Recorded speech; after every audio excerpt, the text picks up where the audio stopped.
उत्तर पुणे जिल्ह्यामध्ये बिबट्यांच्या हल्ल्यामध्ये मोठ्या प्रमाणामध्ये वाढ होत आहे। यातच सध्या शिरूर तालुक्यातील पिंपरखेड येथे रोहन बोंबे या 13 वर्षीय मुलावरती बिबट्याने हल्ला केला। त्याचा याच्यामध्ये खरं तर मृत्यू झालेला आहे। रोहनचे नातेवाईक आहेत ते आपल्यासोबत आहेत। रोहनचे मामा आपल्यासोबत आहेत। मामा, खरं तर काल रोहनवरती हल्ला झाला, काय नक्की प्रसंग होता एकंदरीत? तर काय सांगायचे, आमचं बाळ तर गेलेलंच आहे, पण ह्या जे अधिकारी वनमंत्री लोकनेते यांना काही घेणं देणं नाही। कुणी सुद्धा तिथपर्यंत आमच्यापर्यंत येऊन आमची विचारपूस केली नाही। कुठला वन अधिकारी आहे तिथपर्यंत पोहोचला नाही का काही नाही। यांना कुठल्या गोष्टीचं गांभीर्य नाही राहिलेलं। खरं तर काल ज्यावेळेस हल्ला झाला त्यावेळेस तुम्ही कुठं होतात, काय परिस्थिती होती? हल्ला ज्यावेळेस झाला त्यावेळेस मी लाखनगावमध्ये होतो। मला मेवण्याचा फोन आला, दाजी कुठे आहे? म्हणलं मी घरीच आहे। म्हणलं आपल्या रोहनला वाघाने माझ्या समोरून ओढून नेले। लाखनगाववरून 7 मिनिटांमध्ये पिंपरखेड इथं गेलो आणि तिथं गेल्यावर कुठलाही बिबट्याचा विचार न करता डायरेक्ट ऊसामध्ये उडी टाकून फरपटीच्या दिशेने ऊसात शोधायला गेलो, कुठं बाळगाव होते काय म्हणून। मग आरडाओरडा करत आम्ही एक 9 ते 10 जण ऊसामध्ये शिरलो बिबट्याच्या फरपटीच्या खुणाने। आणि मग आतमध्ये जवळजवळ 300-350 फूट ऊसामध्ये आतमध्ये ओढीत नेलं होतं बाळाला। तिथं गेलो तर बिबट्या काय दिसला नाही आम्हाला, फक्त बाळ दिसलं। तिथून खांद्यावर उचलून टाकलं, हे रक्त त्या बाळाचं अंगाला लागलेलं आहे, ह्याच खांद्यावर उचलून आणले, बाहेर घेऊन आलो। खरं तर त्याचे वडील सुद्धा आपल्यासोबत आहेत। तुम्ही त्यावेळेस त्या ठिकाणी होता, नक्की काय परिस्थिती होती एकंदरीत? मला काही नाही।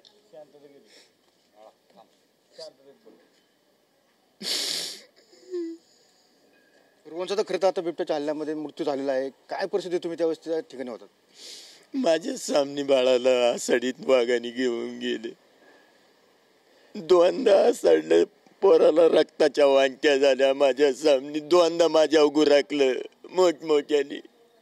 मी काय सांगणार विचार करता, ते माझ्या सामने असं वडीत इतकं गाडी इतकं लांब ऊसाच्या शेतात घेऊन गेले।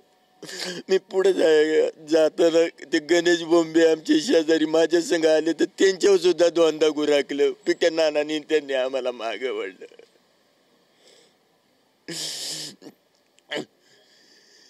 ज्यावेळेस बिबट्या आला त्यावेळेस रोहनने काय आरडाओरडा केला होता का? रोहनला आवाज सुद्धा निघून दिला नाही त्याने मुडक्यात। आजी म्हणायची रोहन रोहन, त्या आवाजाच्या दिशेने मी पळत गेलो। पातळी रोहनची चप्पल एक पॅन्ट एक शर्ट एक सगळ्या रक्ताचा टेवा।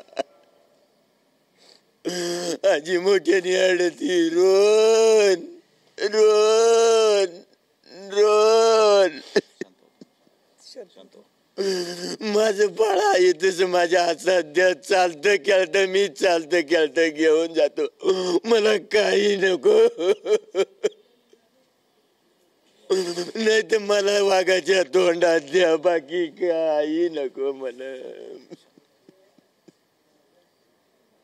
नक्की ज्या पद्धतीने पाहिलं की खरं तर एका 13 वर्षाच्या चिमुकल्याचा दुर्दैवी मृत्यू होतो। बिबट्याच्या हल्ल्यामध्ये मोठ्या प्रमाणामध्ये वाढ होते। गेल्या 15 ते 20 दिवसामध्ये याच गावामध्ये जवळजवळ 3 जणांचा मृत्यू या बिबट्याने खरं तर झालेला पाहायला मिळतोय। मात्र एकंदरीत ज्या भावना आहेत त्या भावना खरं तर भयानक आहेत। मात्र एकंदरीत बिबट्यावरती जे हल्ले होतात त्याच्यावरती उपाययोजना कराव्या अशीच मागणी या ठिकाणी होताना आपल्याला पाहायला मिळते। कॅमेरा विशाल सुनील TV9 मराठी, मंचर, पुणे।